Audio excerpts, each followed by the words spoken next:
Here's a short demonstration of LiquidText's collaboration features. John wants to collaborate with Anne on this project. So John uses LiquidText's share function, adds Anne's email, and sends her an invite. After Anne accepts, she and John can collaborate, even at the same time. Here, John is pulling out a list of excerpts, while Anne is typing in some notes. As you see, both are working together in the same shared workspace, and Anne's typed notes appear nearly in real time. Anne can use her pen to ink some notes, and those appear nearly in real time as well. Now, John would like to create a private workspace where he can take some notes that won't be shared with his collaborators. So he'll add a workspace, then change the name to John's Workspace.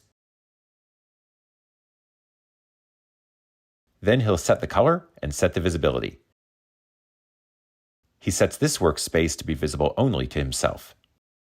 After John has added some notes in his private workspace, he can bring up the shared workspace side by side. Now he can easily move a note from the private workspace to the one he shared with Anne. Anne now has some feedback, and so she adds a comment on John's note. John agrees, and so he creates a comment and replies to Anne using the @Anne to send her a notification, which she'll receive by email. This way, LiquidText lets teams of collaborators work together on shared projects, building on each other's ideas, preparing materials for one another, giving feedback on one another's work, and more.